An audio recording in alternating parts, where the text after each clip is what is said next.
नमस्कार साथियों, समाजवादी पार्टी की 12वीं सूची जारी, 2 दिग्गज को अखिलेश ने दिया लोकसभा टिकट। जी हाँ, आज हम बात करेंगे समाजवादी पार्टी की जो 12वीं सूची जो जारी हुई है उसको लेकर, और इस सूची में सपा मुखिया अखिलेश यादव जी के द्वारा 2 दिग्गज नेताओं को लोकसभा चुनाव का प्रत्याशी घोषित किया है। जहाँ पर एक तरफ अखिलेश यादव जी लगातार पीढ़ी की रणनीति पर काम कर रहे हैं, लगातार जनसंपर्क कर रहे हैं, लोगों के बीच में जा रहे हैं, लोगों के सुख और दुख में सपा मुखिया अखिलेश यादव जी शामिल हो रहे हैं और लगातार समाजवादी पार्टी के जो कार्यालय उसमें समाजवादी पार्टी के वरिष्ठ नेताओं से मिलकर उनसे राय मशवरा लेकर लगातार अखिलेश यादव जी एक रणनीति के तहत लोकसभा चुनाव में प्रत्याशियों का ऐलान कर रहे हैं। अब तक सपा मुखिया अखिलेश यादव जी के द्वारा लगभग 55 लोकसभा सीटों पर समाजवादी पार्टी के प्रत्याशियों का ऐलान किया जा चुका है और इन 55 सीटों में अखिलेश यादव जी ने कम से कम 10 लोकसभा सीटें ऐसी हैं जिस पर सपा मुखिया अखिलेश यादव जी ने अपने प्रत्याशी को बदल दिया है। प्रत्याशी को जो बदलने की प्रक्रिया है वो भी काफ़ी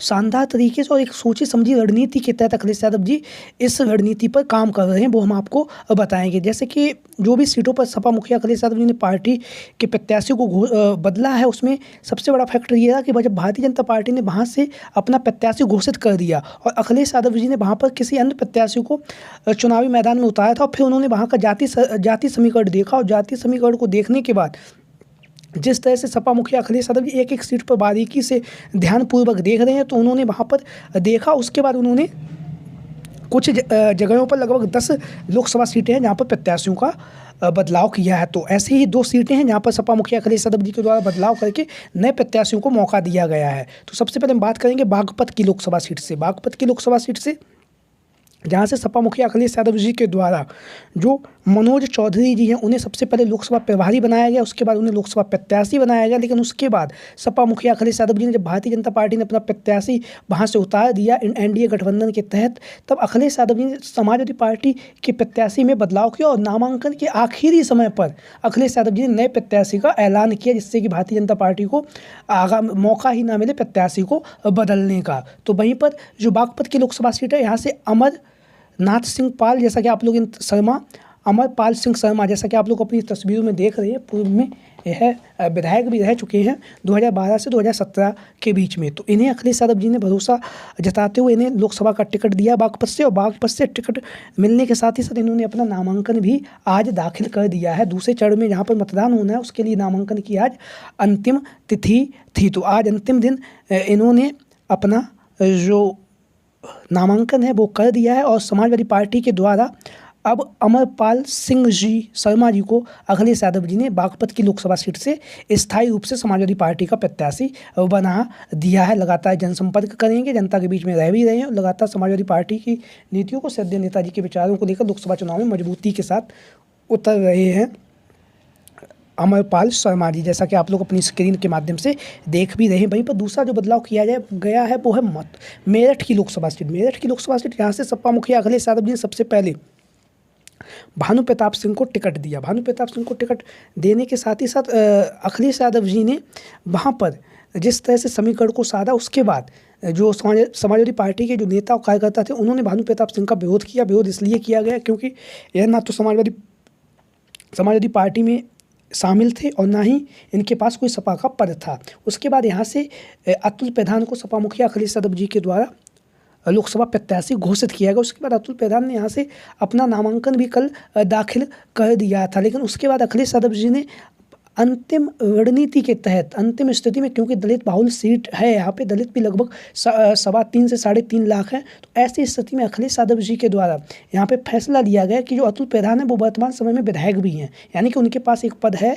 और पूर्व में जब मेयर का चुनाव हुआ था तब उनकी पत्नी सीमा प्रधान को सपा मुखिया अखिलेश यादव जी ने मेरठ से मेयर के प्रत्याशी भी घोषित किया था। तो उसमें जैसे कि समाजवादी पार्टी के जो और नेता और जो कार्यकर्ता उनमें फूट ना हो, उनका मन उदास ना हो, उसको ध्यान में रखते हुए सपा मुखिया अखिलेश यादव जी ने यहाँ से दलित कार्ड खेला और दलित कार्ड खेलने के साथ ही साथ यहाँ से योगेश वर्मा, जैसा कि आप लोग अपनी तस्वीरों में देख रहे हैं, योगेश वर्मा पर भरोसा जताया। उनकी जो पत्नी है सुनीता वर्मा, उन्हें यहाँ से जो मेरठ की लोकसभा सीट है यहाँ से समाजवादी पार्टी का प्रत्याशी घोषित किया है, क्योंकि जो सुनीता वर्मा जी हैं वो पूर्व में मेयर रह भी चुकी हैं मेरठ की। तो एक बार फिर अखिलेश यादव जी ने दलित कार्ड खेला और अपने फैसले से सबको चौंका भी दिया, क्योंकि अखिलेश यादव जी लगातार रणनीति के तहत काम करें और हर स्थिति में हर सीट पर जिताऊ प्रत्याशियों को अखिलेश यादव जी लोकसभा चुनाव में भेज भी रहे हैं। तो आज सुनीता वर्मा जी को ये फॉर्मेट सी का जो फॉर्म है वो भी दिया गया है और उन्होंने आज अपना जो नामांकन है वो कर दिया है। अब मेरठ की लोकसभा सीट से समाजवादी पार्टी की तरफ से ये जो सुनीता वर्मा है वो समाजवादी पार्टी की तरफ से प्रत्याशी घोषित हो चुकी हैं। उन्होंने नामांकन भी भर दिया और नामांकन की आज अंतिम तारीख भी है। तो आज नामांकन की अंतिम तारीख है। तो अब मेरठ से सुनीता वर्मा जी और बागपत से अमरपाल सिंह शर्मा ये दो प्रत्याशियों को सपा मुखिया अखिलेश यादव जी ने लोकसभा चुनाव में प्रत्याशी घोषित किया है। इन पर विश्वास जताते हुए दोनों ही लोकसभा सीटों पर अखिलेश यादव जी ने इन्हें समाजवादी पार्टी के प्रत्याशी के रूप में ऐलान किया है। तो आप लोगों की क्या राय है? बागपत की लोकसभा सीट से जो नए प्रत्याशी घोषित किए गए उनको लेकर आपकी क्या राय है? और मेरठ की जो लोकसभा सीट है जहां से सुनीता वर्मा को सपा मुखिया अखिलेश यादव जी ने लोकसभा के चुनाव में प्रत्याशी घोषित किया है उनको लेकर आपकी क्या राय है? सभी साथी कमेंट बॉक्स में अपनी राय दे सकते हैं। जो भी साथी हमारे इस चैनल पर नए आए हैं वो चैनल को सब्सक्राइब करें, वीडियो को लाइक करें और इसी तरह से समाजवादी पार्टी से जुड़ी, सपा मुखिया अखिलेश यादव जी से जुड़ी सभी खबरें आपको हमारे इस चैनल के माध्यम से सबसे पहले मिलती रहेंगी। तो इसके लिए आप लोग चैनल को सब्सक्राइब करें। वीडियो को अंत तक देखने के लिए आप सभी का बहुत बहुत धन्यवाद एवं आभार। जय हिंद, जय भारत, जय समाजवाद, जय Akhilesh mission 2024। Thank you for watching the video.